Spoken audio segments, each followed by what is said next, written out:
For a live show. I apologize for the late start. We've had some technical issues going on. Hopefully, we got everything sorted out now. But we got an awesome show planned out for you guys. Welcome. I'm glad you're here. We're going to be talking about the true meaning of freedom, which, of course, is the subject of all subject, is the most important thing that any human being can come to understand. So we're going to dive into that topic. As usual, we got a little bit of news analysis. We've got another awesome astrological weather report coming in hot from Rodney Goodwin. And I'm joined by my very good friend and awesome truth speaker, Brandon Martin, who's waiting backstage as well. So, thank you for being here. I'm excited for today's show. For those unfamiliar, this channel is all about giving you the spiritual tools and mindsets to live a more free and empowered life. Our growing community for those seeking self-improvement, spiritual evolution, and a tribal family. So if that sounds good to you, if that is your path, join us, hit the subscribe below, click the bell to bypass the BS algorithm and truth suppression tactics being used by these platforms. My name is Logan Hart, and for everyone else, y'all know what to do to that like button. Smash, smash, smash. Yeah. So thank you for being here, and let's get into it.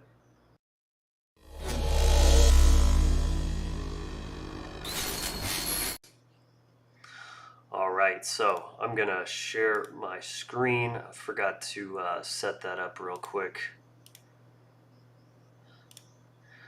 It's just been one of those days.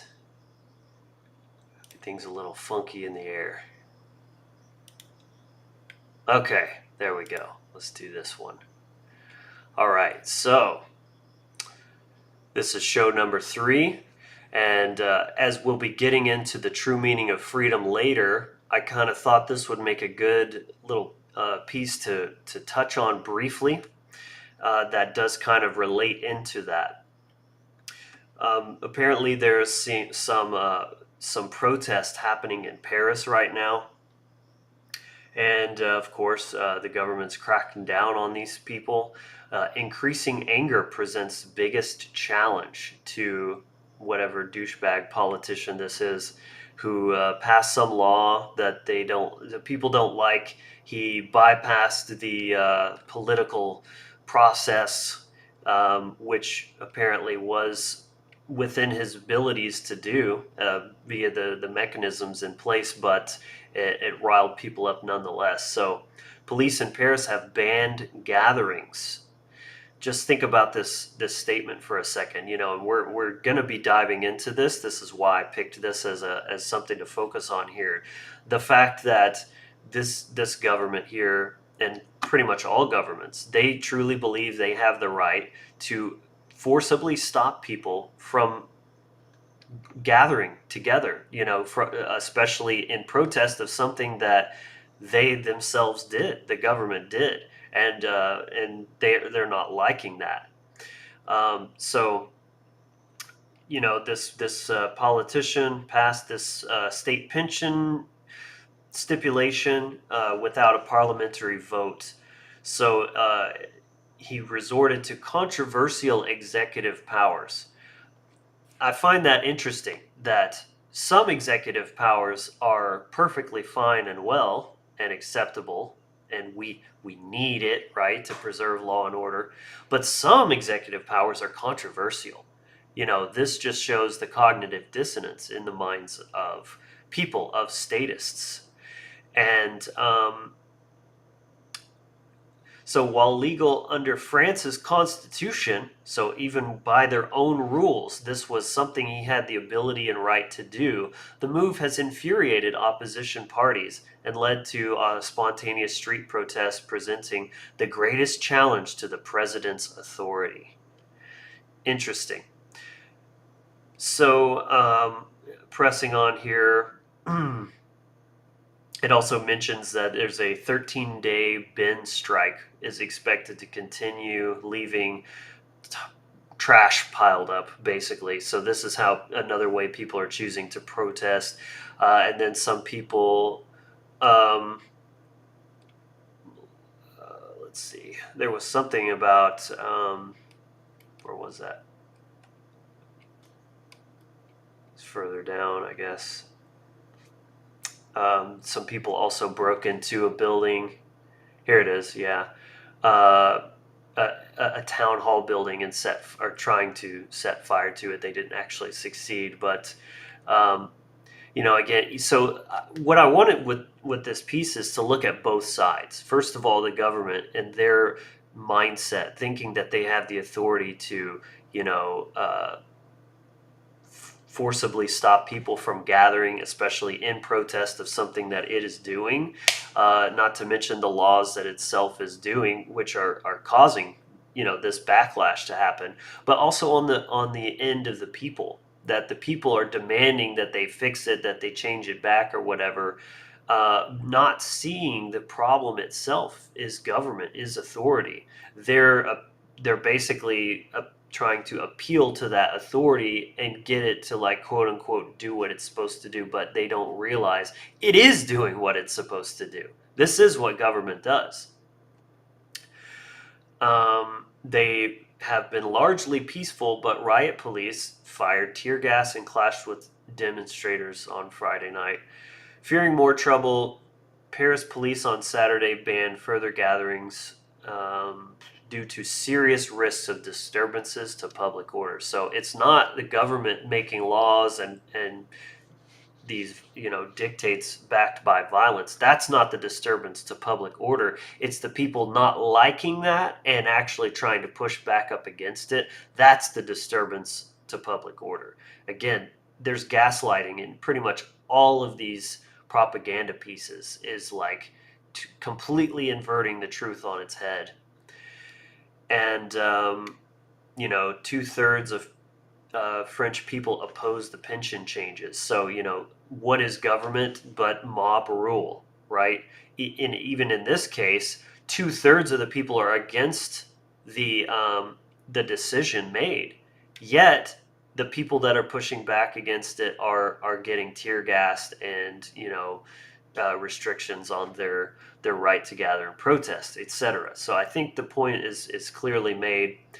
Even if Bourne's government does survive, Macron has emerged from the episode politically damaged.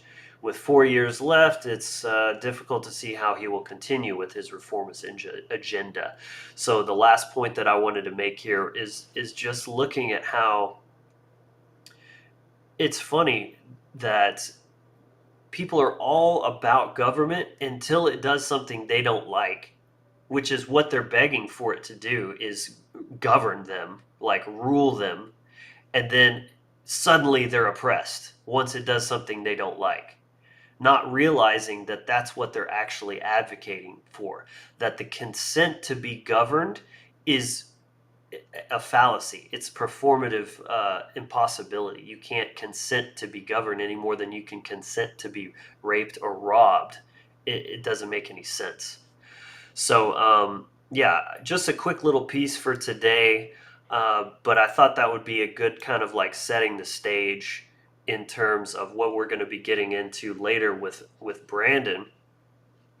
So that's it for the news. And yeah. So that's it for the news, and we're going to go over some quick announcements right quick, and then we'll have Rodney take over for the astrology report. So quickly to let everyone know, the shop on the wizardfactory.com is now open. As you can see, let me go full screen here.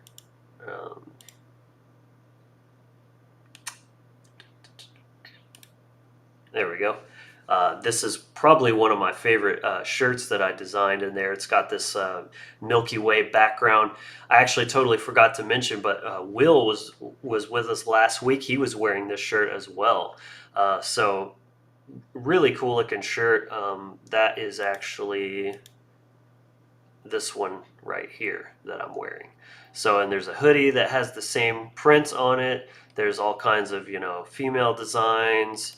There's bags and coffee mugs and all kinds of stuff. So really something for everyone. So do check that out. And thank you to everyone who has so far placed orders for your Wizard Factory gear. I think also interesting to note, YouTube has recently launched its new podcast format or whatever that's going to be going into YouTube Music, which is pretty fascinating. It's a little known fact. I was surprised to hear that actually YouTube is the biggest platform for podcast, even over Spotify, Apple, all those. And so now they're basically fully embracing that. So you'll be able to, I'm not sure how it's going to be fully rolled out, but you will be able to see the video or audio podcast of the Wizard Factory podcast here on YouTube. And just to let everyone know who's not aware, you can also check those out on those other platforms such as Spotify. The links are in my link tree. If you click below, go to podcast, it'll have every platform. There's like a dozen of them that it's on. So whichever one you like the best. And for those unaware, yeah, you can listen to the audio or video version of the podcast while you're, doing chores or driving or whenever you like to listen to your podcasts. So one last quick thing. I thought it would be worth mentioning for those who don't know about this. So you hear a lot of YouTubers talking about click the bell, get notifications. But I was talking with a friend of mine, Chris Jansen, who mentioned, well, I don't like getting notifications on my phone. And I realized that maybe what a lot of people are assuming is that that we're just talking about phone notifications. So for those not aware, if you do subscribe to a channel and you click the bell, you can have the notifications off on your phone if you don't like getting, invaded or bombarded by that on your phone. That's fine. But this bell right here is basically so you can curate your own feed instead of hoping that your favorite content and favorite channels will pop up on your feed here. Any channels that you've clicked that bell on will show up here in like a customized feed, that if you don't want to miss any videos, this this is where those channels will show up. So that's where you'll get notified. Even if you're not on your phone, you can just check that periodically to see, a new video by Wizard Factory, or they just went live, or whatever, like that. So just thought I would clarify that for those who may not have actually known about that. So yeah, that is it for the announcements. So let's go ahead and get into it with our man Rodney.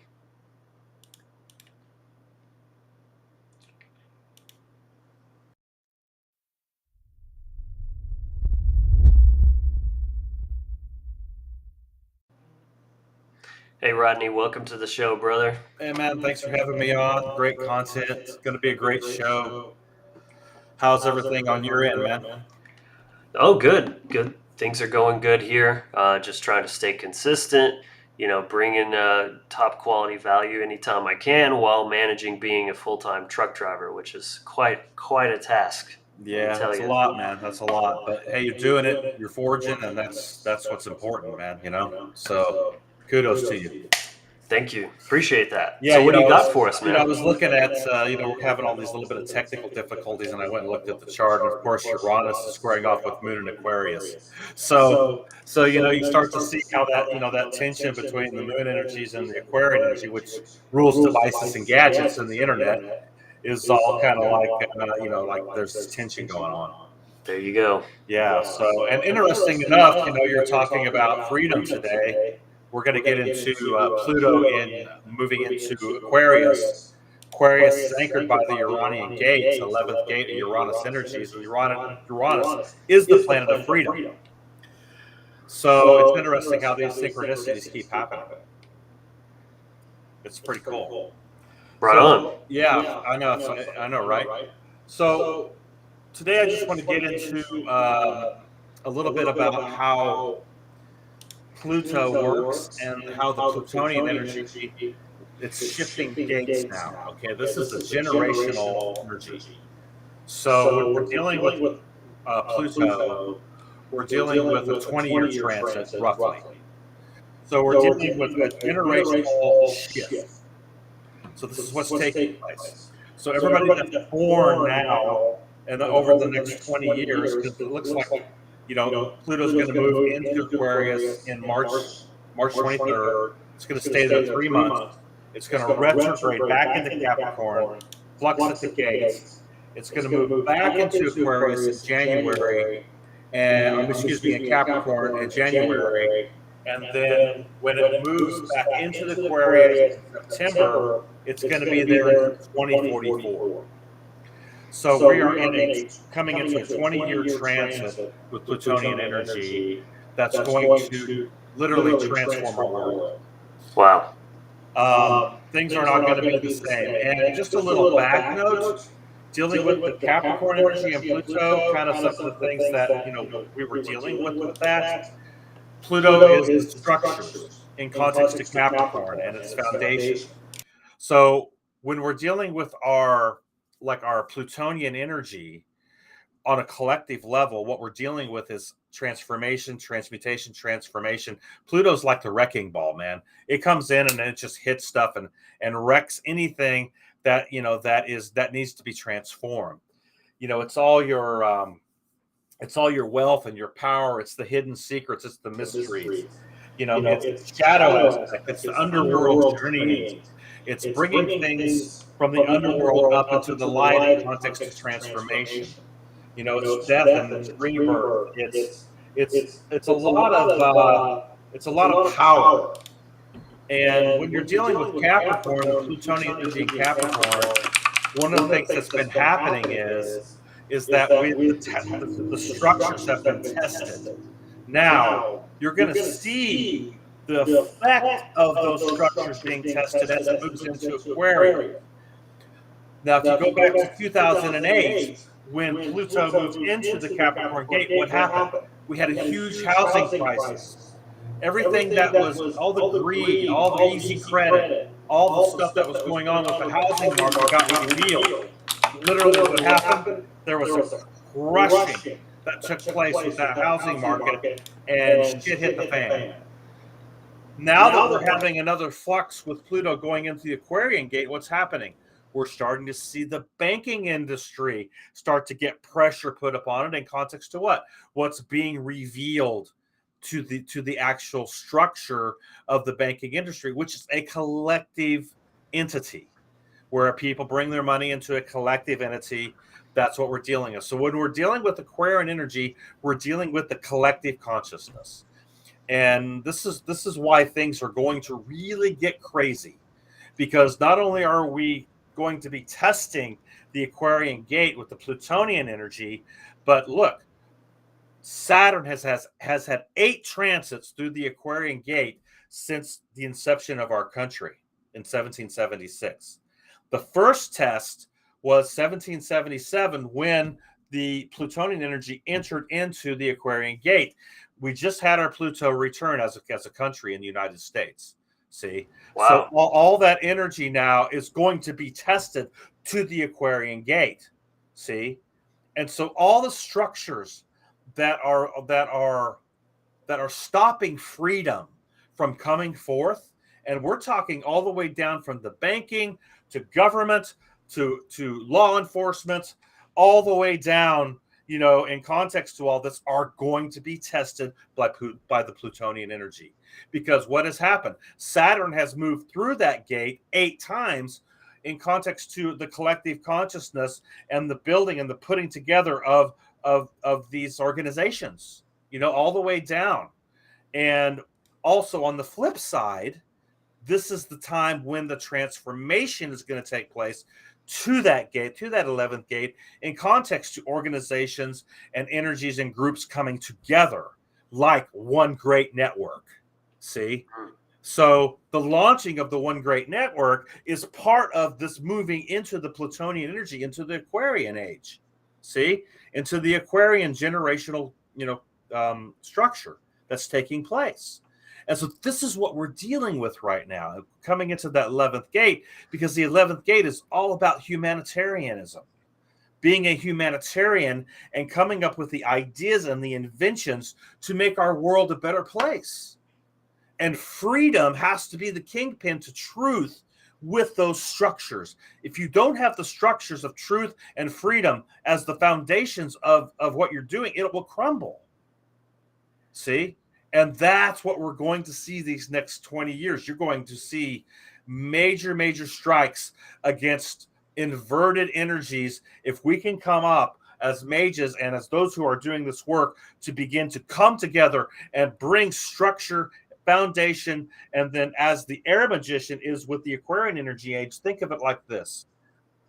The Capricorn gate is like the prima materia. It's like the material of the house. It's all the drywall, the beams,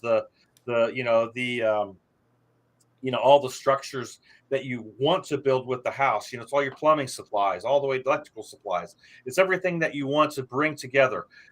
With the Aquarian, it's the air magician. It's the blueprint of how things are actually put together. So you're putting together, you're taking, the 2x4s and the drywall and the plumbing stuff and the electrical stuff and the foundational stuff in context to the concrete and everything. And then you're formulating a plan on how you want to structure the house together, where you want to put the plumbing, where you want to put how you want to run the electrical, how you want to build the foundation, where you want to put the rooms, how you want to configure it. That's Aquarius. And so when you understand how Aquarius works, it's really dealing with building the foundations and the structures and bringing all that together and connecting it. It's like the connection. It's collective connection. And this is our opportunity here as mages and as truth sayers and building these structures. This is our opportunity to reclaim our world this next 20 years, to begin to literally bring the foundations to the next generation. Isn't that great? Isn't that awesome? I love it. It's not going to be easy. That's for damn sure. It's the challenge of challenges. But guess what? The good news is when you're standing in fucking truth and you have that as your foundation and you have cosmic law, which is such as what you're talking about right here. These are big, massive cycles that are taking place, way bigger than some low life scum in suits and bankers and people like that are trying to rule the world. Like that's what they're up against. They're trying to fight against the universe, and they will be crushed. Exactly. And that's why as we continue to hold the standing wave of consciousness to the higher aspect, which is kind of the Uranian energy, if you want to look at it in context to your higher self, the Uranian energy is the great awakener. That's what it does. It's the lightning strike into the tower. It's what's breaking down the structures and the organizations that aren't bringing forth the actual truth and freedom within our world and within our planet. See? And so if we can get a hold of that in context to our state of mind and vibrational correspondence and holding that truth within ourselves as individuals, and then bringing that energy, see, this is the time to come together, man. Bringing that energy into the group setting now, see? And like we're doing right now through the technology, because Uranus does rule or underpin devices and gadgets and technology and internet. This is how it works. And so the Uranian energy is bringing us together through the technology, see? And so the next 20 years, talk about inventions that are going to be created. Whoa, we're going to see some major things roll out in context to technology like we've never seen. And we can use that for our advantage and to bringing forth what we want to see happen in context to our first eye and our third eye, what we want to actually see happen on this planet. And this is where we have to keep our mindset as men and women doing this work. Yeah. What that's bringing up for me too, there is a huge revolution happening in the financial world right now. And Yes. this is big time, like getting into what you're talking about here, Rodney, is the failing, the collapse of the banking system, which is one of the greatest frauds and scams in human history, is falling apart as we speak. Yep. And what are we seeing happening on the other side of it? Bitcoin has been ripping ever since all these banks started going down. Yep. Some of you may not be aware of this, but you're talking about technologies, you're talking about networks, you're talking about freedom and sovereignty. That's literally what Bitcoin represents. I know there's a lot of truthers out there that don't understand this. They're very against cryptocurrencies and they think it's all, you know, I don't know, the mark of the beast and just all this fear-based nonsense. They don't understand that technology. They haven't looked into it and actually researched how it works. It is a decentralized network that basically puts financial sovereignty back into your own hands to the point where the banks, the government, they can't they can't touch your Bitcoin. Like they can try to ban it, they can try to regulate it, but at the end of the day, self custody of your own, coins, it is completely in your control. The currency can't be devalued by inflating it, by creating an infinite Yes. supply of it, like what the bankers have been doing to your savings for decades. Yes. Um, and again, it is a technology that is on the rise. It's an actual solution, and you can look no further than how the governments are reacting to it to tell you what they think of it and what it represents. Because they are really pushing back, especially people like Senator Warren, Elizabeth Warren. God, that woman is a psychopath. I mean, just just the sight of her turns my stomach. But I mean, they're pushing really hard back up against this. The SEC, Gary Gensler, has been really going after different cryptocurrencies, calling everything a security, and that therefore it's under their jurisdiction to regulate it. And I mean, the good news is this is a global phenomenon. So it's Yes. bigger than the U.S. government. It's bigger than the Federal Reserve. Like they can do what they can, and they might make things pretty difficult for a while, but they can't stop it. There's no way. And the cat is out of the bag in terms of what the technology is. Blockchain inherently is and represents is digital sovereignty as far as wealth, your money, but that's really just the first use case. There's so many other ways that there's so much innovation happening. Again, to your point, Rodney, there is so much just within the blockchain space happening right now. And I know I'm going, I'm talking a lot about this because this is something that I study a lot. Like I spend a lot of Hmm. time researching this almost every single day because I find it so fascinating. I mean, it's great that hopefully it's going to be a vehicle to, secure my financial freedom, but also I'm just fascinated in what's happening, like historically, as this new emerging technology is providing a real solution to all these problems that we've been, dealing with for way too freaking long. And this is the time. Like the timing is no coincidence. This just started No. happening this past week. These banks going Yeah. under, and Bitcoin is ripping because it's like, okay, people are finally starting to get it because they're. It's not just theoretical. They're starting to feel the sting and feel Hmm. that fear of, oh shit, my savings, my retirement, Hmm. all of Hmm. this is Hmm. actually at risk. Yeah. That's the third party risk that you deal with when you Right. leave it in these centralized institutions. It's proving the use case for what Bitcoin was designed to do from the beginning. So that's just one thing I wanted to kind of plug into what you're talking about here. Very, very massive things happening. It just in that world right now. There's a financial revolution happening, and many aren't quite yet aware of just how Look, significant this is. look, Pluto's going to come and test the Saturnian structures that have been built over the last 8 transits through the Aquarian energy since 1776, because we've never been in Pluto and Aquarius before, so in our country. That just it's happening. This is the second time. This is our return to that gate. literally. And where is Uranus setting? It's setting in Taurus, right? And Taurus is all about what? Finances. Yes. See? And I'm so, bullish. do you see how the astrological energies correspond in context to vibrational correspondence to what's happening in our world? It's Yeah. massive. This is why astropsychology and looking at things from that point of view is so powerful, and it's so informative, and it really lifts the veil of the smoke, all the smoke and mirrors off of shit. See, because Yeah. it's revealing that which is hidden. It's coming up, and with Pluto, that's its job. Its job is to come in and reveal that which is hidden and bring it up to the light in context of death and rebirth. See, and that's what it does, and it comes in with a big wrecking ball, and it breaks shit down to transform it. See, Yeah. now there's a dark side to this transit too. See, there's an evil side to this transit, and that is, and as well as I do, that inherently anything that is evil is a choice.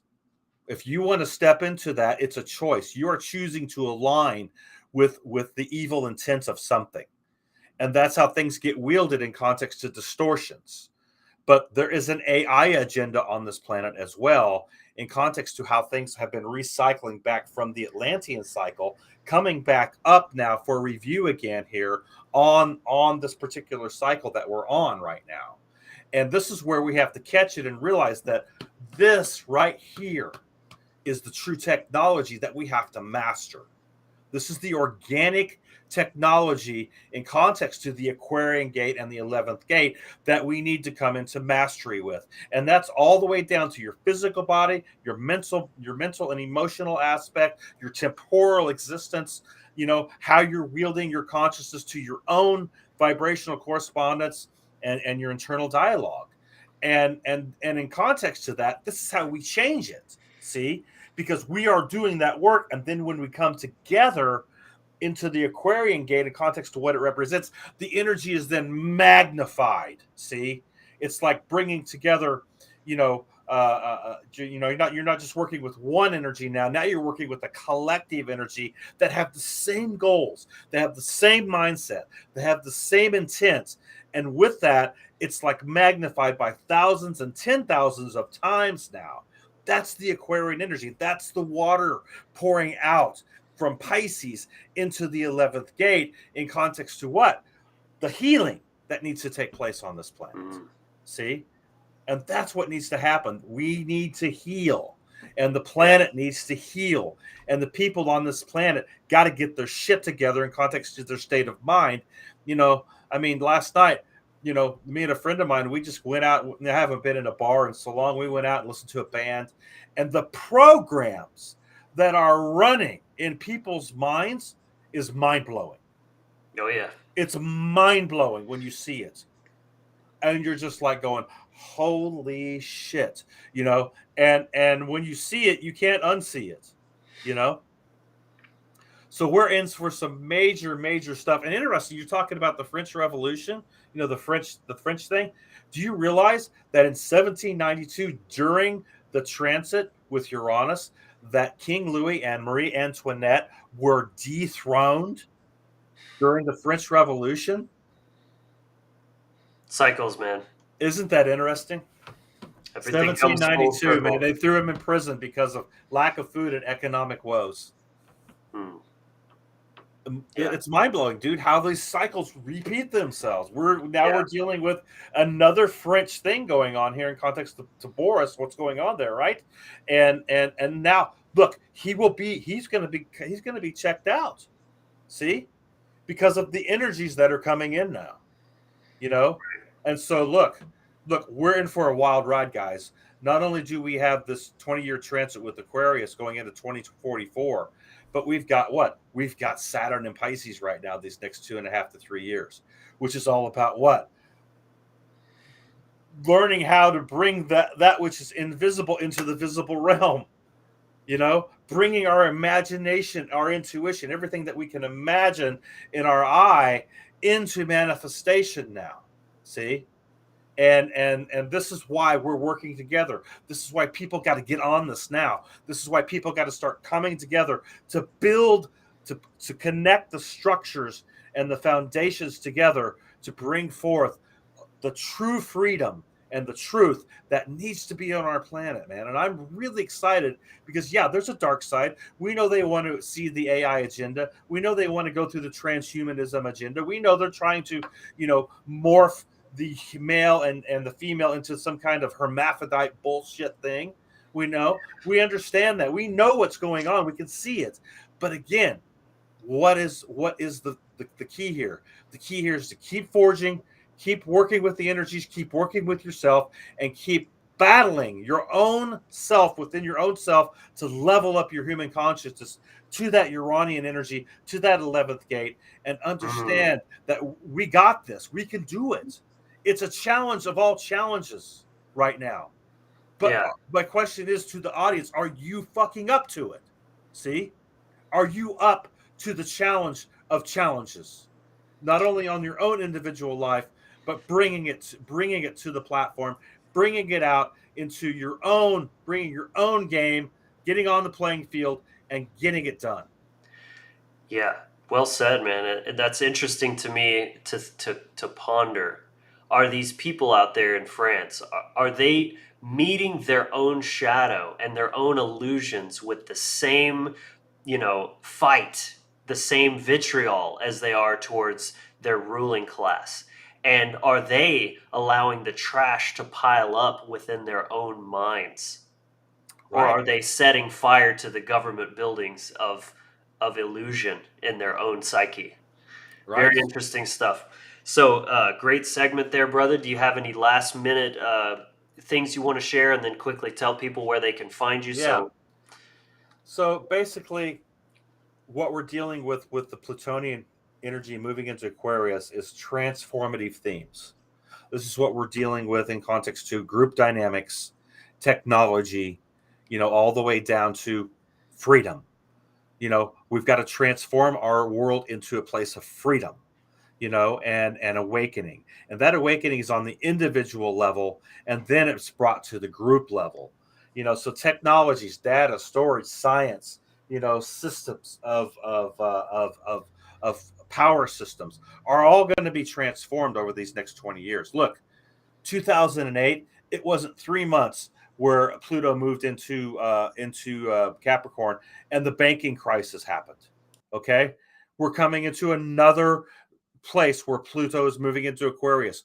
Look for banking shit to start to really rev up here. I mean, they're talking about now the Republic Bank just got bailed out by what? 35 banks came together to give them some type of like 35 billion or 135 billion dollar loan or some shit like that, you know?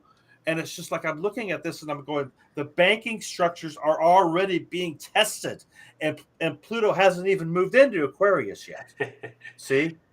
So it's going to be a wild ride, and you need to prepare your mind, prepare your heart, for what's coming. And I'm not a doomsday, prophet or anything like that. But what I'm saying is that being prepared is a good thing. It's not out of fear. It's just being prepared and being wise. You Yeah. know, having common sense and being wise.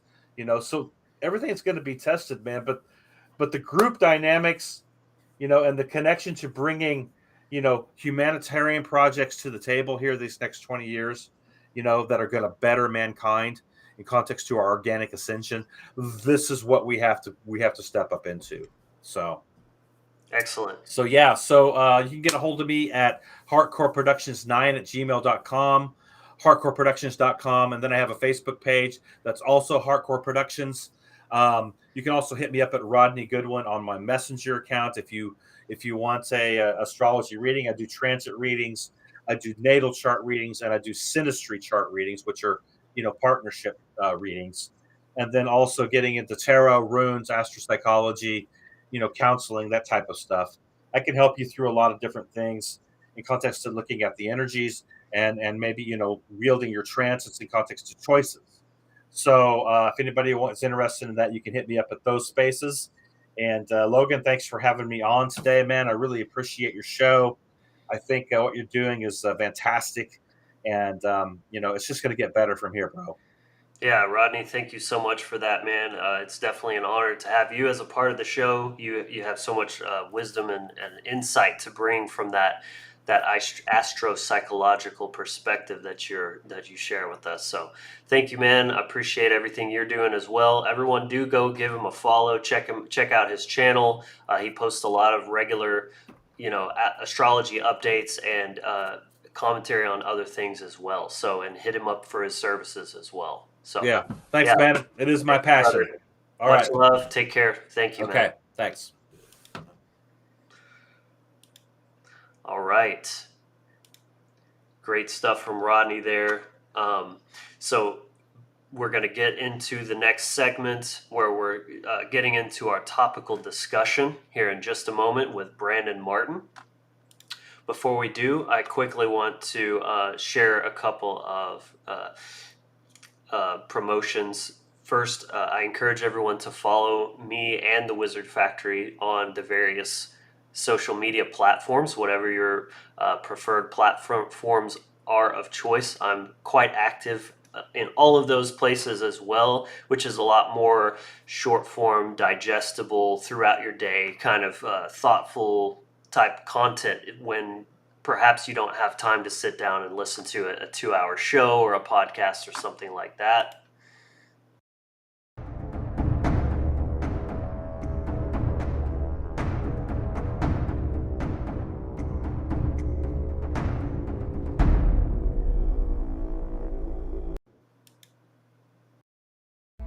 Hey guys, hope you're enjoying the episode so far. I just want to take a quick moment to offer you a special gift. It's the free initiation package download. This is a free download package that includes the Toolbox mini course. I created this package to equip you with all of the essential tools you need for any type of energetic or magical practice for anyone serious about their spiritual development.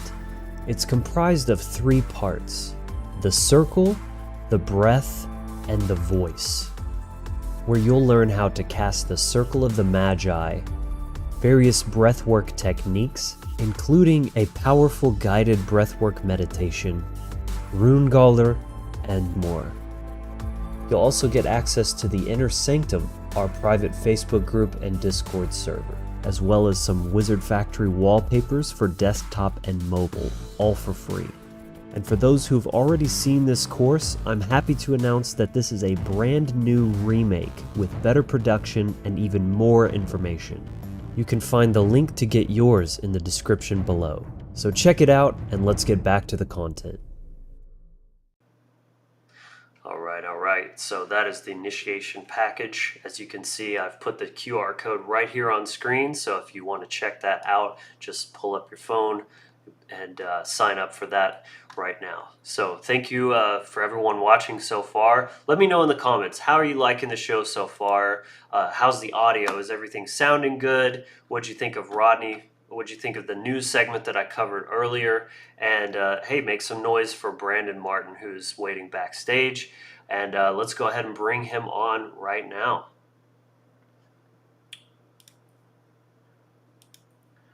Brandon, what's up, brother? Welcome to the show. It's such a pleasure to be here. How you doing? Doing good, man. Feeling great. How about yourself? I'm doing wonderful.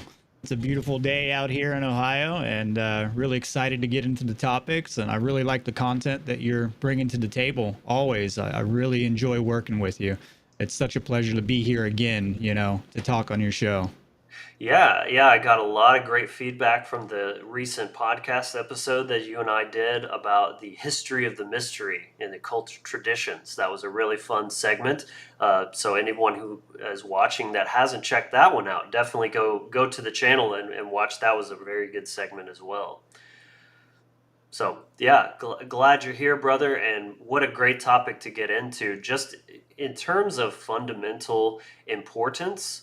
And something that you, Brandon, are very well versed in as well. In fact, I believe this is kind of in the territory of what you're going to be getting into in your upcoming presentation. Isn't that right?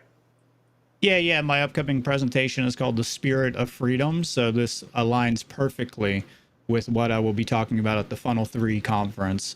which I'm really excited to be part of that as well. Again, because it's such a great community and there's so much great work and content coming together. And that's what this is really all about, right? Is building networks and building great communities with people who have like minds and like interests, who are living in harmony with natural law, who are really ready to stand up and fight against the tyranny in whatever ways that they need to.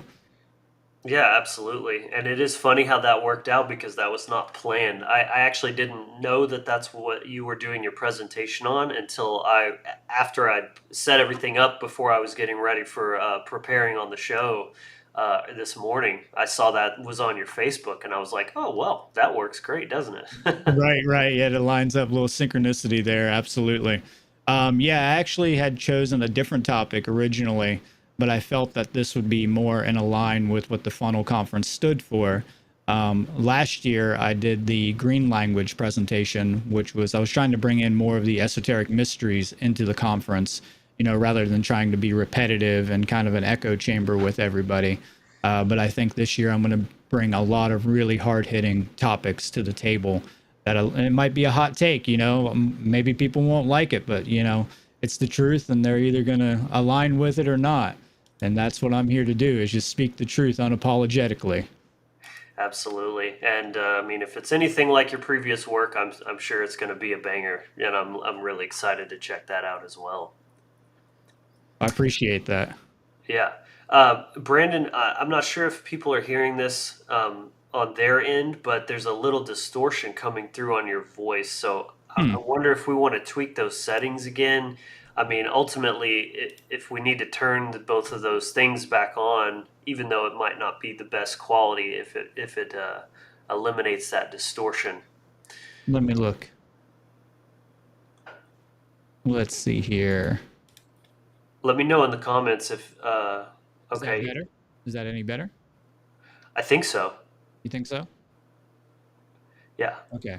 We'll Yeah. roll with that for now. Yeah. I think it's this mic, actually. I'm actually sending it in to get repaired on Monday. So Interesting. it could be the mic, actually.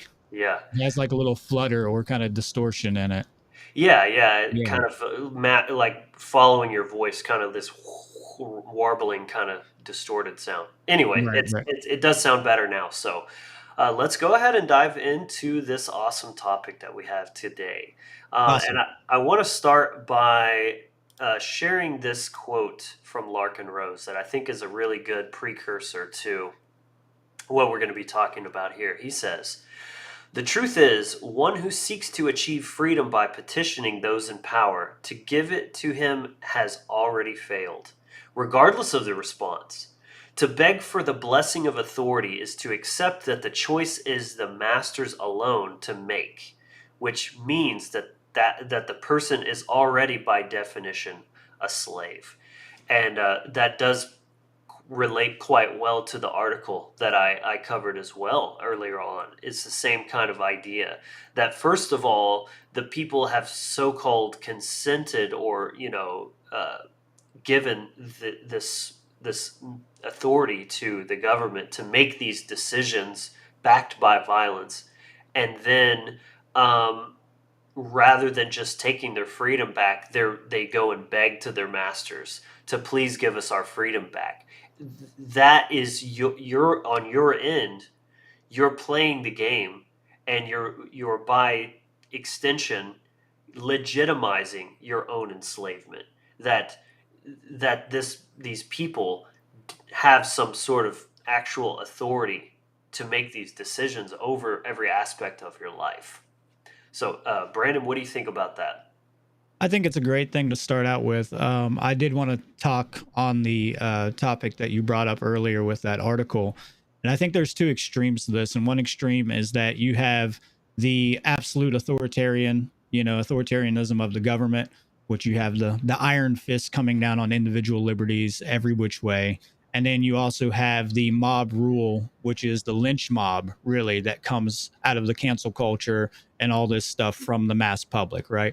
And what we see throughout history is the repetition of this kind of cycle, which I'm here to break cycles. I don't want to stay in these repetitive cycles of slavery and then freedom. I want to get to an evolutionary level where we can consistently maintain freedom.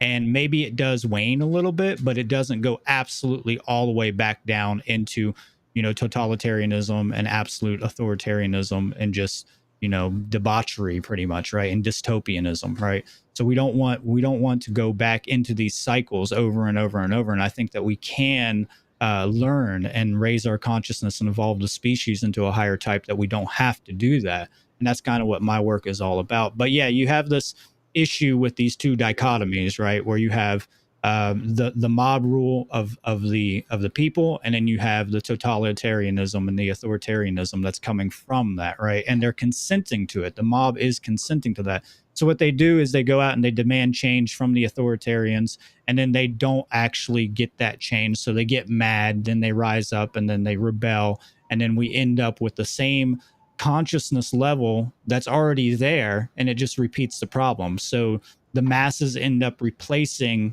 the authorities in the throne, and they just take up the throne again, right? And this is what's happened throughout all history with all revolutions. There might be a temporary period, and I say our revolution was the most significant at bringing in liberty for a time period back in 1776. But really, we still didn't have enough evolutionary progression in our consciousness and understanding causality. And also, I think that there's a little bit of nescience going on then too, because we didn't have all the necessary information, and we were still, trying to weed out what liberty really is. And that's what we're really trying to talk about here, is what liberty actually is, obviously. Right, the true meaning of it, not what people have been conditioned to believe that it is or is not. Right. And yeah, this was bringing up a kind of a realization to me as you were talking, because so you have this dichotomy. There's the government doing the bad thing, and then there's the people that's railing against the government for doing the bad thing. And what it kind of brought up for me was like this tired old story that you hear from people that love to talk shit about their exes, right? This is a very common thing, and it's always like, oh, she was such a bitch, he was such a control freak, or whatever it is. But these people, you almost never hear them taking responsibility for their part in how they co-created that situation for themselves. And Right. because of that, guess what? Then the cycle repeats, because they didn't learn any lessons from it. They didn't take that responsibility on, well, how did this happen the first time? So it happens again, and it happens again, and it happens again. And then it builds up to this point where now they're building this narrative about, oh, there's no good men, there's no good women, right? And it's all stuck in this victim mindset and never taking responsibility for the co-creation of that dynamic. And therefore they are inherently disempowered, and they're completely unable to create a different outcome, because they're stuck in that unconscious feedback loop. That's a concept that we covered a while ago on the podcast, but it was a pretty early on, and it's such a good one. I think that I'm going to have to do a whole show and revisit that one, because it's incredibly powerful. But yeah, your thoughts on that, what I just said? I think it's exactly what I'm talking about, and we see this far too much. It's the belief in authority that's giving the authoritarians power, right? Mhm. That's the main thing. That's the causality of it. It's the false axiomatic ideas that have been running throughout thousands of years and tens of thousands of years that is creating these systems and manifesting these systems. So whenever we abdicate our own personal responsibility and accountability and project it onto a higher source, whether that's a divine source or whether that's an authoritarian source, right? We have these same issues. And it's just a way for people to never actually look at themselves, do their own shadow work, and say, hey, I'm actually complicit in this. And my behaviors every day are actually causing these types of systems to come about because of my consciousness level. And I actually haven't worked on myself enough to get out of this deplorable state of mind, obviously. So I haven't done enough internal work, and this is what we really need, is internal healing when it comes to this, right? But I also think there's a big academic issue with this, because obviously we're very indoctrinated by academia and scholarship, and that doesn't mean that all of academia and all of scholarship is absolutely incorrect. So I always get and we talked about this in the last show. I always get a kick when people say, since some of history is ambiguous or has been corrupted or It's changed on in a some way, lie. then it's all a lie, right? Yeah, And that's the other extreme. And these are the two polar extremes. It's the same thing, right? it's a And whenever you go to dialectic. either extreme, you're obviously going to be failing at hitting the middle path. And you have to hit the middle path to really get to the goal that you're trying to get to. And really, the goal is really about the journey of progression, the journey of constantly learning and constantly progressing and growing. So, liberty, when it begins to take root in somebody's mind, it's like a rapid plant growth. It's like a really fast plant growth if they have a strong mind and they have a good neocortex. And yeah, there, as the quote somebody commented in there, it's a lot to parental abandonment issues as well. That's why a lot of people have this. So it's definitely one side, like traumatic issues that we have, right? And we can even take that into epigenetics as well, that we epigenetically have been conditioned into slavery so much that our genes are actually programmed to accept slavery as a legitimate system. And Yeah, nobody ever talks about that. So multi-generationally, over thousands upon thousands of years, we have epigenetically conditioned ourselves to accept this, and we're actually fighting our own programming at this point, our genetic programming at this point. Doesn't mean you can't change it, because that's what epigenetics is all about, is right. being able to change your genes. But yeah, I think it's a big issue. And the other side of it is ideological issues, like epistemological issues, where people actually just do not read and they do not learn. I mean, liberty itself, right? It comes from the word libertas or liber, right? And what that means is to be free and book, or to read, right? So we have this Roman word, and I think it's a Greek derivative as well. What it means is that you have to have education to be able to be free. What makes man unfit to be a slave is his knowledge of what liberty actually is. Now, I'm not saying that there's anybody, even if they're not knowledgeable, fit to be a slave, but I'm saying that what gives you the ability to counteract that is knowledge. You have to have knowledge of what it is. And I think one of the biggest issues, and I wanted to bring this up, is that people don't understand what true freedom actually is, because they have an issue with the ambiguity of property, because property is such a hard thing to pinpoint. So we have this, where we have the communist idea that there's no such thing as property, or all the property needs to be centralized into the state, or everything's owned by every other individual. So they have those three forms of property, and pretty much that it just doesn't belong to you. That whatever you have belongs to me, or it belongs to the centralized authority. And then you have absolute individualism, which is like, I own everything, right? And that can be a big issue as well, because like, can you actually own all the water in the world if you're a corporate conglomerate, right? Like, can you actually do that? Well, no, you're creating a dichotomy between those who need that water and those who do not. And obviously you can't own that. So property is a big issue when it comes to freedom. But freedom is defined by what property is, because what we're talking about is what violates your actual individual property rights, right? Your rights are your property. Your body is your property. Your mind is your property, and then the things you create with that are your property. And then you could take it into the digital arena. Like me and you talk about cryptocurrency a lot. Well, there's this thing called intellectual property, right? And I think intellectual property, and throughout all anarchist history and anarchist literature, it's always been frowned upon. All intellectual property is bullshit.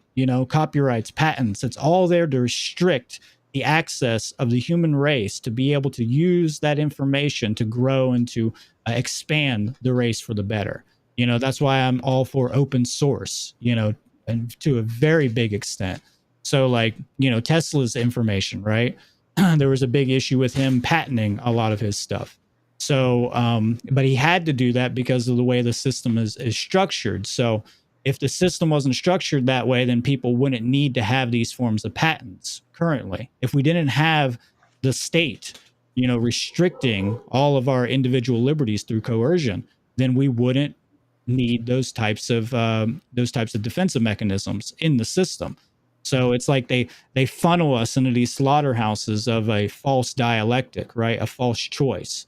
And that's what dialect means. Dia means through way of, and then lectus means choice. So it's through way of choice. So if they say, hey, here you go, you have, whiskey, vodka, and rum, right? These are your choices, but you don't want any of those. You want water, but those are your choices that you have. Then, it's a false choice, and then you realize that they're all owned by the same company or something like this, right? So it's even bigger false choice at that point. Right. So Yeah. Lot of good points made there. The concept of intellectual property, I think that's really interesting, and that might be something to get into on a different show. You and I, or at some point, that could be cool, because I agree with what you're saying. Although I would have some questions about, say, like something specifically like art.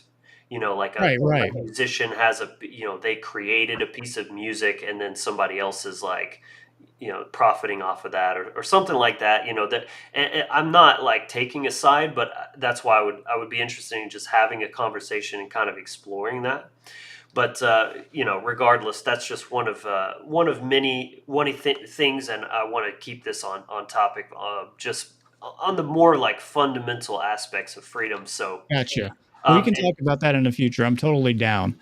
I've read a yeah. lot about intellectual property, and there are some dangers like that. So you do have to be very cautious with that terminology. Right. Yeah, absolutely.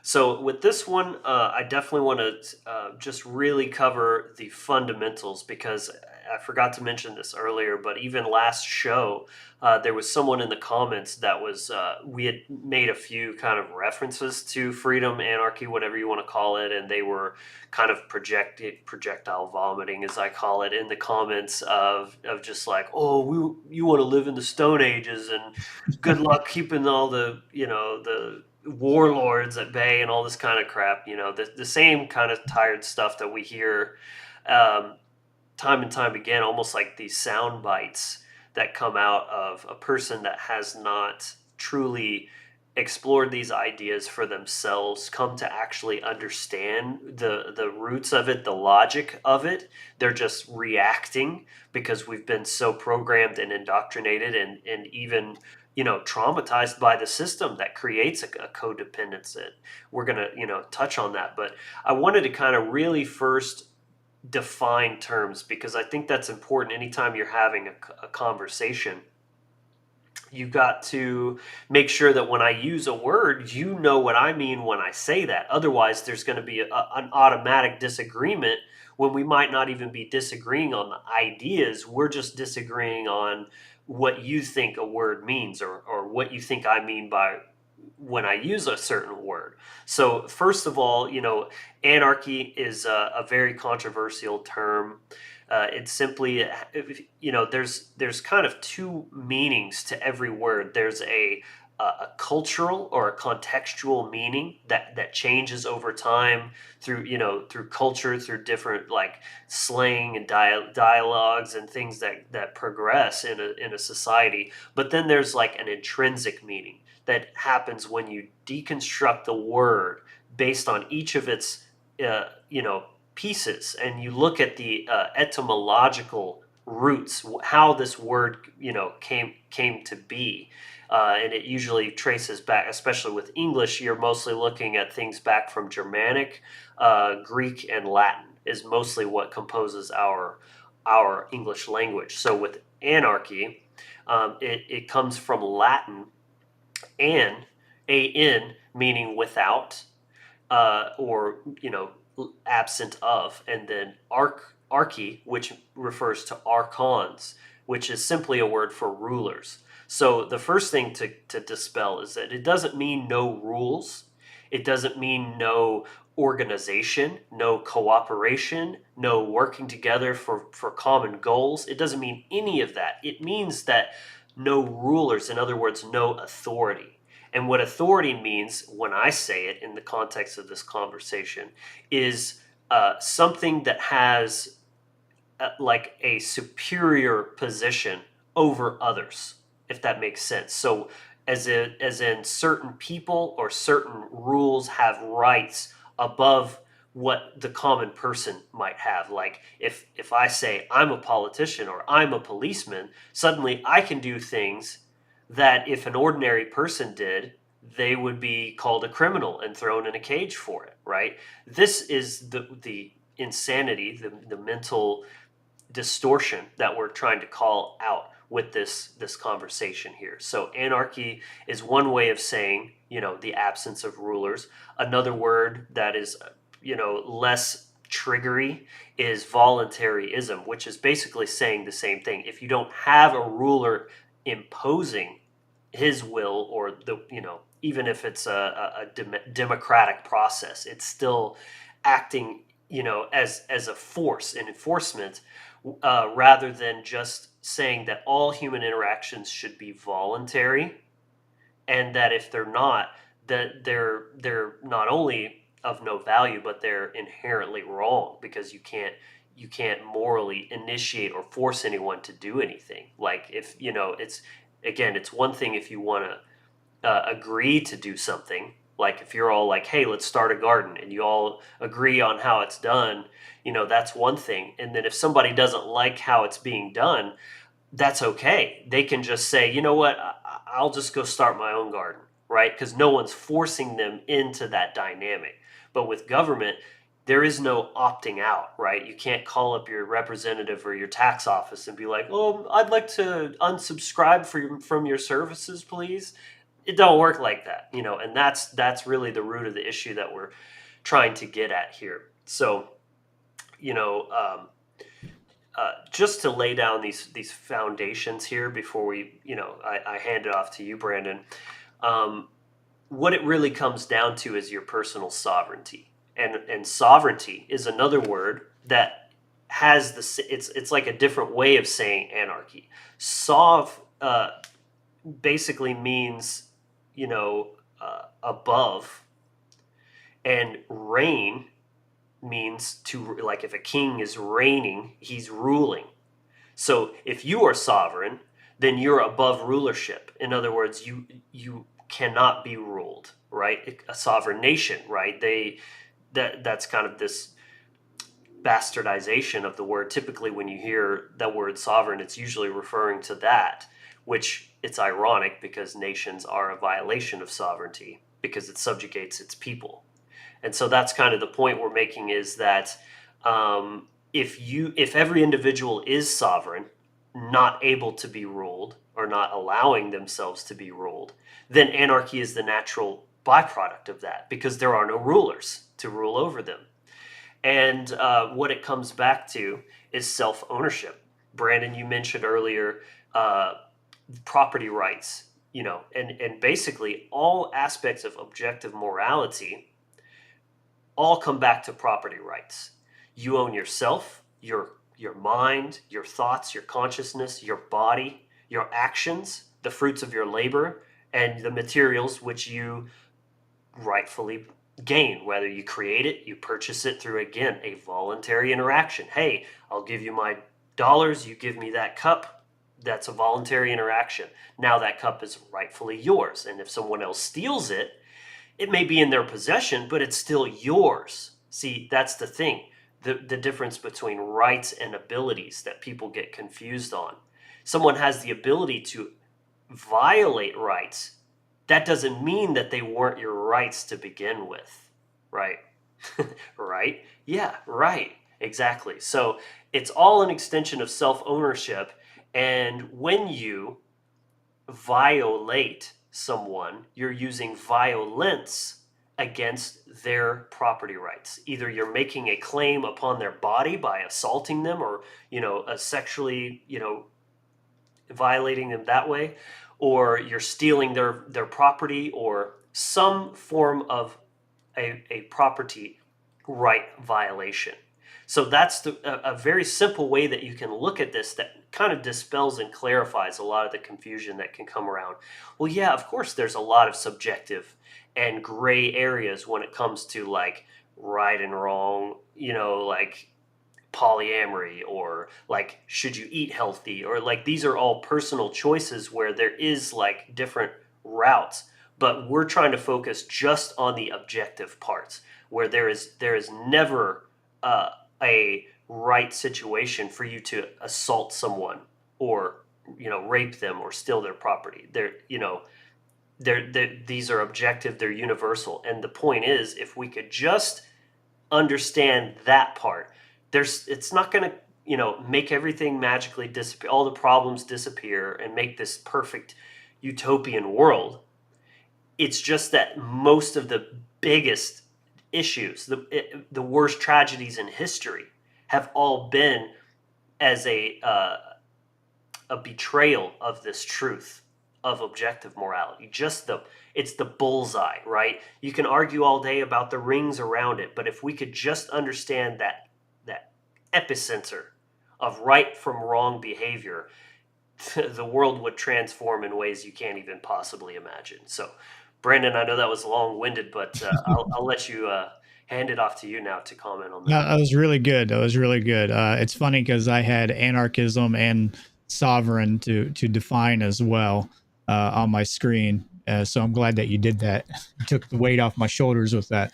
But yeah, we do have this idea. The other issue that I would bring up is what is actually a right, correct? Like, what does Yeah, that mean? And it right. means an action or behavior that does not harm or violate another individual's liberty. Initiate harm. Yeah, or initiate harm. That's right. So you do not have the right to initiate any form of unnecessary harm onto another individual's body, mind, emotions, or their property, things like this, right? So there are forms of harm that you could consider to be a right. So harm can be kind of ambiguous when you use that. So I usually Right. like to use violence or violate or things like that, right? Those types of terminologies, because harm is very ambiguous. Because I could harm myself skateboarding, or we could consensually harm each other in an MMA Yeah, competition, right? That's consensual, right? So it has to be a non-consensual transaction between two people. So wherever there's coercive force being used, that's not a right. And that's what government comes down to. mhm, Its modus operandi is to survive. And the only way that it can truly survive is by coercing the population. mhm, By de facto, it has to use coercion all the time. And by de facto, that makes it slavery, you know, because its only means to get what it needs done to survive is through coercive force. right. So yeah, I think that's a big issue when it comes to people understanding like the corruption in government. Like everybody wants to divide government into little sections. Like you got the state and then you got the deep state, right? And I'm like, no, don't do that. Right now you're trying to identify as one section of the state is actually good and the other section is the problem, and you're trying to separate those things, but it's not that way. The whole thing is corrupt at its roots, Right. and the whole thing has to be restructured from ground up from its roots, you know. Saying government corruption is like saying mafia violence. Right, You can't absolutely. separate the two. Yeah, you're trying to separate those two. It's like no. You're missing the actual empirical evidence of what it actually is in reality. So that's a big issue when it comes to people trying to fight the corruption. And I see conspiracy theorists getting into this a lot. And I'm not saying that conspiracies are wrong. I'm a conspiracist myself, Yeah. right? But I do think that the mass majority of conspiracies nowadays are pretty outlandish to a certain degree. And I think that they always run to the appeal to authority to prove to themselves that like this little section of government is corrupt, whether it's from the extraterrestrial stuff or whatever it might be, the JFK incident, it could be anything, right? And you're going to argue about these things forever rather than actually applying a true solution, which Mhm. starts within yourself and getting to causality and getting in tune with your spiritual nature. And I think that's a big issue is that we're spiritually ill, when it comes to these things. Yeah, So, I mean, at this point in time, like it doesn't take a rocket scientist to point out the problems, right? Like right, absolutely. things are getting so bad, you have to really be attached to the lie that you're living to think that everything's fine, the system is working perfectly, there's nothing wrong, But what you're saying here, I think, is that it's easy to identify the problem, but that doesn't mean you have the correct solution. Right. So it's like, all these conspiracy theorists, they're like, the car is broken down, there's smoke coming out of the engine, right? That's obvious. You can point at the problem very easily. But then they're saying, but what we need to do is sprinkle some magical fairy dust on the engine, and that'll fix it. Like, but so your solution is way off, even though you're correct in how you're identifying the problems, myself included, as a part of my journey of waking up to these things way back before they were quite so obvious. Just pat myself right there. But like, I went through that process of thinking, well, it's just government corruption is the problem. It's that they're abusing their power, right? But it's you know it's like saying a slave owner is abusing his power if he's whipping his slaves too much or not feeding them or something like that. It's like you're completely missing the point. The fact that their power exists to begin with is abuse. It is abuse. There's no way to not abuse it. It should not exist because it's illegitimate and immoral by its nature. So that's what we're really trying to say here. Absolutely. Absolutely. And I think another thing people have issues with is morality. You brought up the extremes of where they're misunderstood or there's gray areas of morality, correct? And I think that one thing is that people tend to jump to the conclusion that since you can't understand a situation's morality or ethical, situational context, then it obviously makes it all subjective. So since you can't define whether it's objective or not, then it absolutely means it's subjective. And that's a really fallacious way of thinking, Yeah. because that's saying since I don't have the correct information to discern what it is or is not, then it must be this thing. And that's not how you do the trivium or scientific methodology, right? That's not how you actually decide that. What you can say is that these are things that we don't understand yet. And just because we don't understand that doesn't mean that rape isn't universally immoral, So we can look at these universals, like rape, it's universally immoral. Most people will agree with that, right? Yeah. But then they'll turn around and flip it and say all of morality is subjective to the individual's perception. And it's like, are you consistent with this, or do you have some kind of contradiction or cognitive dissonance going on? Because obviously you have two opposing ideas in your mind. And this is the same with government, right? They think that government is going to give them freedom or give us freedom, right? And it's like, has it ever really done that? No, it's never done that. You get temporary states of a little bit of alleviation of slavery. That's it. They alleviate little spots where they're restricting your freedom, and at the same time, other areas they increase it. Right. They're giving back the freedoms that they They took already from you took. to Yeah, begin with. Like, yeah, freedom is the natural state. If there's no one ruling, freedom is what is. So the only thing government can do in that regard is take your freedom and then give it back to you and say, "Oh yeah, we gave you your freedom." But just like in the quote that we covered at the beginning of this with Larkin, if you're relying on an external entity to give you freedom, you are a slave by definition, because true freedom is about independence, right? If you're outsourcing your freedom or the protection of your rights, you are not free. Did the founding fathers draft up a declaration of codependence? No, it's independence for a reason. You can't be dependent on something and be free, because you're dependent on that entity to give you what you need to make you whole, to make you sustainable. And that's the point that we're getting at here. Man, there was something else you said a minute ago. I'm trying to remember. It was about the subjective aspect. Oh, yes. So what I think that comes down to when they're saying it's subjective, nobody knows, is because they themselves don't know. They don't have the faculties to arrive at the correct answer. And it's much easier for their ego to just say, "Oh, well, it's all subjective." That way there is no right answer. I can't be wrong if there's no right, right? Right? That's how that works. So that's what they're doing. They're trying to right. abdicate the responsibility of using their conscience and actually being a being of moral agency by just chalking it all up to being subjective, because then, well, there's no right answer that way. Absolutely. And that's kind of what I was talking about earlier, is the ideological issues and the axiomatic issues that we have as a species, right? We're not really taught how to think. We're not really taught the seven liberal arts, such as the trivium and the quadrivium. We're not taught the scientific methodology unless it's in context of a scientific laboratory.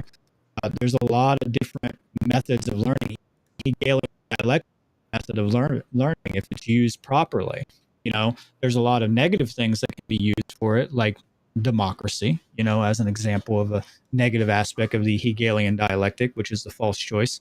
But a dialogue between two people can be looked at as a Hegelian dialectic too, kind of like what Plato put out in his works.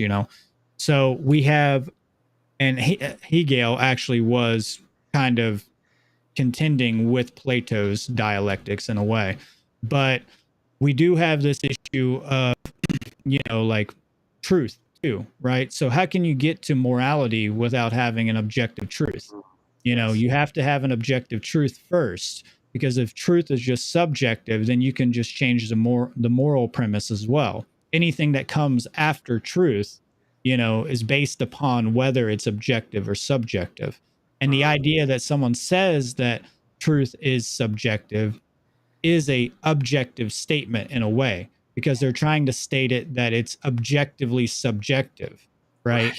So that if it's subjective, then it can subject to change. But if it's subjective, it can't change to objective. They never talk to you about that, right? So it's a very interesting dilemma.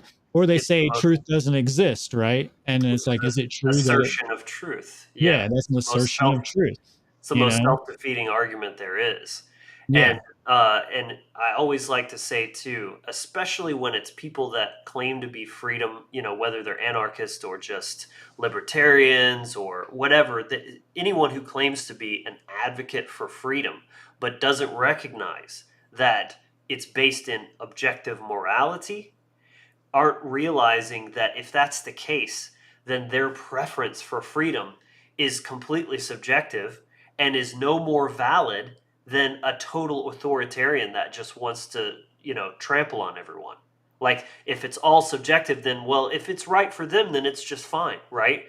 Like, where's the backbone, right? That's where we're missing that component of the sacred masculine. In my opinion, that's what that's coming down to, is that we've become softened with this kind of new age ideology that judgment is bad, right? We're not supposed to judge anyone, which, it's all good. Everyone's just on their path and they're just making their mistakes and learning and this and that. And I mean, there's some truth to that, but what we need is men, specifically men that are embodied in their masculinity, because that is their role in society. It's not that women can't be masculine.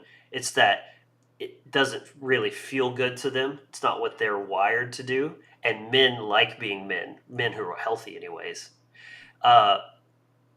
We need masculine embodied men to have a backbone and say, no, that's bullshit. I don't care what you say. I don't care how you try to justify it. It's wrong and it ain't gonna fly. Strong, healthy boundaries and judgment, not discernment. That's a pussification of the word. Discernment is, just differentiating two different things. Well, this is this and that's that. And they're all just, neither's good or bad. They're just different, right? Judgment is, no, this is good, this is bad. Freedom, good, slavery, bad. Until we have that as the majority consensus in the world, slavery will continue. So this softening of society, especially men, is a large reason, if not the main reason, why slavery is the condition here. Yeah, we have a huge agenda to emasculate men and even to murder the masculine spirit in both genders, right? They want to pervert it, invert it, and contort it so that it obviously meets their end goal of more control and more slavery, So, it is our natural way of being to be free, right? That is our natural place to be in nature itself, in reality. And if we live in a state of slavery or non-freedom, then we obviously become ill as a society. We're already ill if we're already in that state, but we become more ill. We become extravagantly more ill as it escalates into more global slavery and then universal slavery if we expand outwardly. So this is the issue: is that as long it's like a virus, right? It's like cancer, you know, but this spreads from individual to individual. It's a mind virus. This idea of the belief in authoritarianism, this dogmatic belief in authoritarianism. And you have to understand what something is by what it is not, right? So if you want to understand what freedom is, you have to understand what it is not. So what is freedom not? It is, not slavery, obviously. So we have a lot of ambiguity in the word freedom, because a lot of people think of freedom like, you could say freedom from, certain types of restrictions on their own life, which have nothing to do with slavery. I'm talking about like being free from the clothes I'm wearing, or being free in many different aspects, right? Like there's so many different types of restrictions that you can apply that contextual word of freedom onto. But when we're talking about freedom, we mean the absence of slavery specifically. That's the restriction that we're talking about. And that's what we mean by liberty. So I usually like to use the word liberty because that's more contextually accurate for what we're trying to get to, because we could be free from all kinds of stuff, free from the depressive thoughts in my own mind, or free from this or free from that. There's all kinds of different things that we could be free from, but those are not coercive forces that are implemented or initiated upon you by an authoritarian figure. They're not being forced upon you by an outside source that has the choice to do or do not those things. It has the choice to say, no, I'm not going to do that. Yeah, I like that you're using liberty, because it evokes, right? Just like different words, they have like an energetic charge to them. So liberty, there's a lot less ambiguity to that word, Mm-hmm. as opposed to free. I mean, free, like you mean like the little chicken nuggets they give out at the at the Right. grocery store, kind of free, like Well, liberty, we also, we're right? sorry to interrupt, but we also have the issue of like a complete socialistic or communistic state where like you can be a complete prisoner and be well taken care of, like have all your needs met. You could have all your food Everything's free and provided. free. Yeah, Yeah, everything's provided to you. Like that's such a that's a great great existence point. for some people, And it's That's a like, great point. well, I don't think so. You're still living in a cage, and you're still being coerced, and you don't have any choices here. So no, you're not actually living in liberty. You And know. the point that I wanted to make here about what you were saying, Brandon, which was a great thing that you brought up, is freedom has to be absolute. So what you get a lot when you start having conversations with people about this, they're like, well, okay, I like what you're saying, but if we didn't have government to enforce laws, if we didn't have police in jails and the judicial system or whatever, then crime would run amok. Okay, first of all, every time you pass by a cop that's pulled somebody over on the side of the road, you're witnessing a crime. Okay, that's the first thing to realize, that crime is already amok, and it's legalized. Mhm. It's a lot more rampant in that way because people actually see it, and they don't even see it, recognize it as a crime.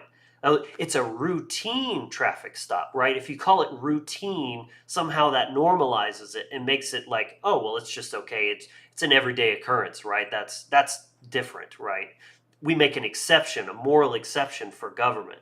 So that's the first thing to realize. Second, no rulers means no rulers.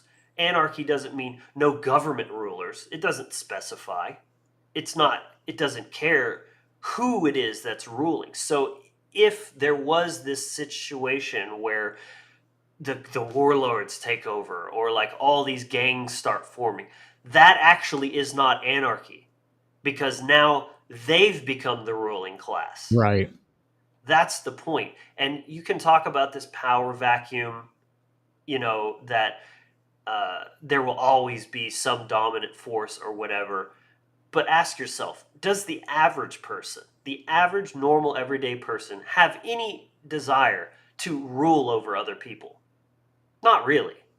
right? They might do some shady things. They might be a little bit, selfish and immoral in certain ways in their personal life, but they're not trying to like have this executive power over people of large amounts of people, right? Generally, typically, and they're not interested in that for the most part. So we're talking about a small percentage of the population that would be like that. And if they're the minority, then how do you expect that they're going to be the dominant power? The only reason the government can be a minority and be the dominant power is because people believe in it, and actually condone and advocate it, and they go and vote for who should be the ruler, who should be the guy holding the whip while they're getting, shredded. That's the only reason that thing exists. If it wasn't that way, those people, the majority would simply not would not allow that kind of situation to go on, especially if we removed that, what you could call a safety net or whatever, like even if it's a mental, belief in that it's keeping everyone safe, and suddenly we're all personally responsible. You know how much gun sales would go through the roof because, oh, well, I guess if there's no one else protecting us, we've got to protect ourselves. Yeah, no shit. It's always been that way. You've always been responsible for your own safety. Again, if you're outsourcing your independence in any way, you're enslaving yourself in the same action. So if everyone took that on their own shoulders of personal safety and not just for yourself, but how many stories are there of people, citizens or whatever you want to call them, being the reason that they stopped a shooter, and the police showed up 20 minutes later with hot chocolate and blankets, right? That's the story. So I mean, that is already the case. The government is just like this idea that the government keeps you safe. It's just a smoke and mirrors, right? Absolutely, it is. And yeah, I mean, we all need to take personal responsibility for our own self-defense, and we do have the right to have. We can delegate rights, right? We can't delegate wrongs. So let's say that Right. I am an old lady who's in a wheelchair, and I need to hire on my neighbor to protect me in this time where there might be a lot of street gangs coming through the streets and robbing people's houses. So I hire them on in a voluntary transaction. Right. I think they're morally obligated to do so anyways. Well, let's just say that they actually hire them on to do this as a service. Well, there's nothing wrong with that. Right. So what government has done is they monopolize the use of force and violence, right? So they monopolize that so that nobody can have anything like that. You have to go to them or it's an illegal use, It's you the know? exact thing the mafia does. They Right. come in, they rough you up, they say, pay us our money, pay us what you owe us, right? That's called taxation. And then they say, it's a protection racket. We'll rough you up, but we'll make sure no one else does Right, right. too. So you're protected in that way. It's literally no different from that. Right. And you brought up another example, like the traffic stop. And I think this is what a lot of people fail to recognize is that there is a form of a violation taking place there, even if the police officer lets you go. They have stolen your time from you. And Time put is you your under coercion and Yeah, duress. and they put you under coercion in doing so, right? And that's what I mean by stealing your time. So they're coercing your time from you. And you could be shot in this situation. You could just be reaching for something. Maybe your pen fell on the floor or something, and you go to pick it up and you could be shot immediately with this. But my point is that um, we don't treat time sacredly anymore. We don't look at time as a form of currency. That is ultimately our true currency that we transact with is our time, our attention and our time, what we're spending our time on and what we're paying attention to, correct? Yeah. So, and all other forms of currency or all other forms of transactions come out of this. So like I hear people like saying, "Oh, he was such a nice cop, he let me go." And I'm like, "No, no, no, no.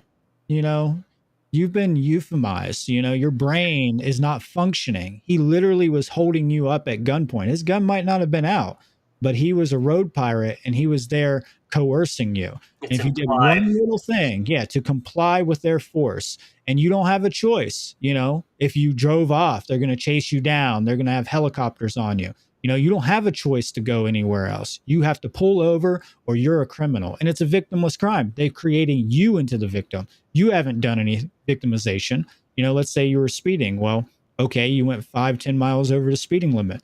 All right, well, there is no victim there. You've not actually hurt somebody in this scenario, and it's not like you're speeding through a road where there's tons and tons of children running around, where the potential is so high that you could endanger a child's life. That maybe there needs to be some force to stop you from doing that.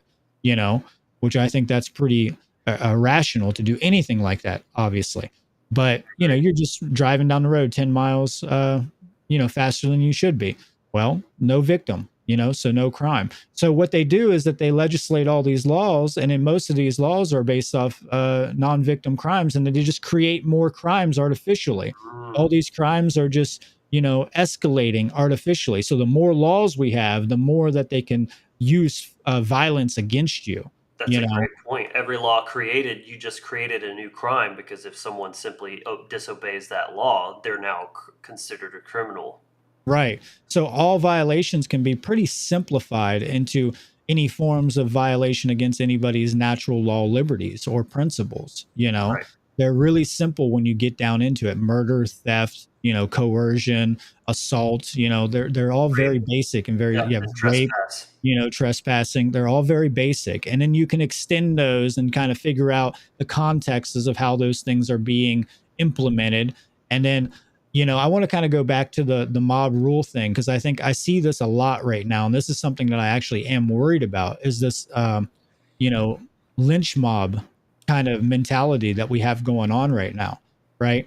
So this lynch mob mentality is that you can just take very, very vague examples and run with it and then judge somebody and actually execute them if need be, rather than doing an in-depth investigation on whether that actually happened, that violence actually took place. Let's say there's a rape example, right? And somebody just hears it and then they go and actually kill this person without actually doing investigative research into this. This is a big issue. And I see this coming from the masses a lot. And that's very, very dangerous, where you do not do an investigative process to prove whether this thing actually happened or not. You're just taking word of mouth or, rumors, right? Whatever rumor it might be. And you're trying to take that justice into your own hand without actually figuring out empirically whether it happened. And that's a big, dangerous spot to be in. And, I'm not advocating for government in any way, but at least there's a system somewhat there where they're trying to use some empirical evidence to actually prove something. Usually it's corrupted and contorted and, and twisted up, and it doesn't actually get us the results. But at least if you're looking at like the jury process or something like that. Right. So and the reason why is because they can't just completely restrict those things, because it's not going to function properly for long-term stability. Lynch mobs are extremely unstable. They're extremely volatile, And think about the environment that creates for a society. If it happens to one person, you might be the one cheering it on, but then what happens when somebody says that about you? That is real chaos right there, because there's no actual basis in natural law. It's just whatever, it's not rooted in truth. That's really what chaos is when there's no rhyme or reason to it. Natural law is the thing that actually gives rhyme and reason to everything and is a divine cosmic order. And when you're just leaving things up to that, and especially what makes this so terrifying is look at the state of the average person mentally. They're in so much pain that they have so much like angst towards themselves, and they're projecting that outward. They have so much like disdain for humankind. You hear people are idiots, and there's truth to that, but when you let that completely corrupt your worldview, and that's the world that you are living in your experience, is that every person is an idiot, every person is just trying to exploit you or whatever like that, of course you're going to be looking for something to channel all that hatred and anger into. So at the first sign of anything, I mean, you see this online, even when you're not talking about lynching anyone or something like that, but one rumor starts and people will jump on that and just devour it like a bunch of piranhas without taking a second to actually look into the validity of what's being said. They're ready. They're looking for any excuse to become, to get into a fight, basically. Absolutely, and that's well said. I like the piranha statement, and that's It's pretty accurate to what it is. So that was really it's well a said. feeding frenzy, bro. Yeah, it is a feeding frenzy, and we, as a species, we've been conditioned to feed off of drama like Yeah, that, right? Through Hollywood and through the media and all this stuff. That's sensationalism, right? We're going to sensationalize all this violence and stuff. So, any law that we have in place is pretty much already inherently a violation of an individual's liberty because hmm, it's based on authority. So even if that law is repetitive and let's say it's in alignment with natural law, like do not kill, right?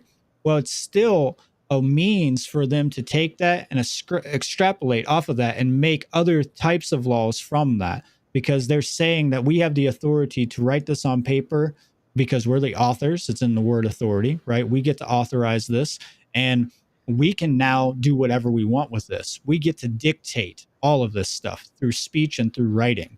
So man has the absolute virtuous obligation to disobey all unjust laws, right? But all just laws, you're going to live in harmony with naturally. You don't need them, you know? right. And if somebody violates that, then you're going to obviously have a means to deal with that violation of that unjust law. You don't need to make it into a complete system where you have a third party that's going to come in and you got to do all this process and all this legislative, bureaucracy, right? All Yeah, this bureaucracy, which is just horrible, right? It makes it all complex and usually nobody actually gets any justice when it comes down to it, right? So it's a really, really big issue. So yeah, anarchy doesn't mean without rules. So it doesn't mean we're not going to have any types of systems set in place for like what I was talking about, investigative methods to actually prove whether the crime actually took place or not. So some people would have an issue with that because they're like, oh, well, this is going to eventually create, more power and greed and people wanting to be in these positions of authority. Well, not if we understand truth and natural law principles. That's the defense against that. That's how we live in harmony with that, right? So we have the issues of you were bringing up some stuff earlier, not quite on this point, but like people were like, what would we do without government? What about the roads? What about this? What about that? Right. And then the first thing is they've never done any education. They've never actually read anything about stateless societies and how they function. They've never read any anarchist books. They've never read any anarchist authors, right? They don't know who Lysander Spooner is, Benjamin Tucker, Ralph Waldo Emerson, any of these people, right? Larkin Rose. There's all kinds of authors out there that people have never read where they actually have, consistently structured a society and even in some spots, like actually performed and implemented these in small communal aspects where they function properly without a state, you know? So people just are very uneducated. And this is something I was talking to my uncle about, which is like, pre, let's say pre the counterculture time period, anarchistic literature was pretty well developed. Okay. Like with Lysander Spooner, who was a lawyer, Mikhail Bakunin, Leo Tolstoy. There's all kinds of great anarchist literature. But after that, it's very rare. And it's because it was warred on and co-opted by the state and by the media and by Hollywood, So what it turned into was this counterculture, like punk movement that came out of the UK at a certain time period, and then it got wrapped up in neo-Nazism, anti-fascism, which ended up being fascism in itself, and pretty much a bunch of left-wing ideologies. Really, is what it comes down to. A bunch of postmodernists is really what it comes down to, So my point here is that it's been warred against, obfuscated, And this is why we see such a rejection of any form of anarchist talking points. So usually I won't use the word anarchy anymore. I'll use abolitionist, right? I'll say I'm an abolitionist, which means I'm actually going to abolish all forms of slavery, you know, because anarchism is just the ideology. It's just the ideal state of being, but it doesn't mean you're actually applying it. Abolitionism is, hey, I'm actually going to stop this from taking place, so you have to have both of those pillars. Like, yes, I'm an anarchist, do no harm, but I'm also an abolitionist, take no shit. I'm going to stand up and defend my rights, which is what you were talking about with the masculinity. So I Right. think that's a term that we should start using a little bit more, as abolitionism, because that's really what we are. We're trying to take action, be active, and prevent any further harm for the protection of posterity, because this Right. really comes down to our children. Whatever we're allowing to take place now will multiply, and then be put onto the children, and it will become their responsibility to deal with. you know Absolutely. Yeah. Because when you're looking at what's the last thing you just said before that? the abolitionism. Yes, yes. To be truly an abolitionist is to be just as much against the common criminal as you are against the government. It doesn't Right. matter who's doing the violating, who's doing the enslavement. You're opposed to all of that. And that's where it comes down to, being an agent of truth, being an agent of natural law, and being ready to, defend the peace by any means necessary. Even if you're just a normal person, you don't have to have a magical shiny badge or any kind of so-called authority to do so. In reality, even now, even with the existence of the government, anyone has the right to use their own discernment. And if someone is being the cause of violence, of disturbing the peace, then anyone should be able to put that threat down by any means necessary, because they aren't being violent. They're actually restoring the peace. They aren't being hateful. They're acting out of love for their fellow human beings, for truth and morality itself. And that's what it's going to take. That's the only way that this dynamic is going to shift. And when you have that natural law understanding, you'll recognize evil no matter who's doing it, no matter how much it's been euphemized and legitimized and authorized. All of that is bullshit, because wrong is wrong, period. And you'll know it when you see it if your heart-based intelligence is online. And you will not tolerate that at an individual level, which then cascades out into the collective level. And if we were doing that, the government would literally wither up and die, because it's a weed in the garden that just saps up all the resources and nutrients from everything else around it that's actually producing value. If we all learned healthy boundaries and stopped feeding it, it would just shrivel up and die. That's it.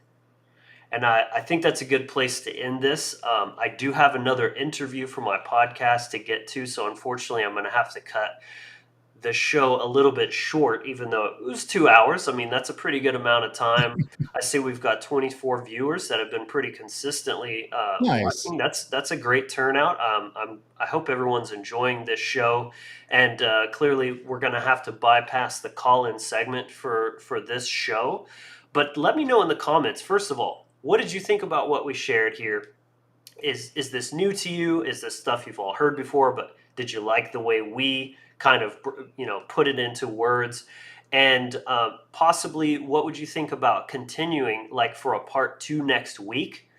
We could, because I mean, we only got into like a third of the notes that I had, let alone Same taking here. calls. So we could make a part 2 next week, get back into this topic, and then have a call-in section for people to come on. They can, if you want to debate, or you have a different opinion, we're more than happy to have that conversation. But do let us know in the comments what you think about that, if that's something you'd be interested in. But yeah, Brandon, thank you so much for joining the show, man. Your wisdom, your rhetoric is always on point. You definitely brought a lot of value and sense to the conversation here. So I'm very grateful for that. I think it was very valuable conversation. Absolutely. Yeah, I'm completely down to do next week as well if the audience is interested in that, because I definitely would like to explain like how a stateless society would function, because I think Mhm. that that's something a lot of people don't talk about. So maybe if somebody wants to, debate me on it, all right, let's do it. Let's Yeah, do it. I'm down for it. I'm friendly, so don't worry. I won't use that homonyms. yeah. But yeah, it's been a great pleasure, man. I really appreciate being on here again, and really support the work that you're doing, and keep it up, man. Keep up Thank the you. great work. Thank you, brother. Always a pleasure. Quickly tell the audience where they can find you. Oh yeah, you can find my work at seedtruth.com, which should be on the screen there.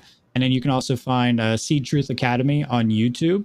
So if you just throw that in your search engine, you can find that. You can also find me on the One Great Work Network. You can find me under my name, Brandon Martin. And you can find me on Odyssey and BitChute, and all those channels as well. So I really appreciate it if you go and give the Seed Academy a follow and a like, or even a share. There's all kinds of great work there from all types of speakers from all over the world, top caliber work, top caliber content, I including Logan. Logan's on there as well. Thank you. I second that, Brandon. You've been in the game actually well longer before I have. You're a veteran in this endeavor, and your work is part. It played a part in inspiring me to start what I'm doing. So thank you for all your contribution to truth and freedom and morality. Keep it up, and definitely we'll have to do this again soon, if not possibly next week. So. Thanks again for sharing your time and attention with us, brother. Awesome. Thanks. All right, everyone, that's all the time we have today. Please leave some love down below in the comments. Like the video. Once again, that's the best thing you can do to support this channel, help it grow, help bypass the algorithms, the suppression of truth. Click the bell to get notified when we go live and when we drop new videos. That way, again, you're not relying on the algorithm to show you or let you know about these things. I hope you enjoyed. This was a fun and exciting conversation. I thought it was very valuable. I hope you agree. So thank you all so much for being here. You are the reason that I continue to show up and do this work. So thank you again. Much love to you. And until next time, be empowered, inspired, and encouraged.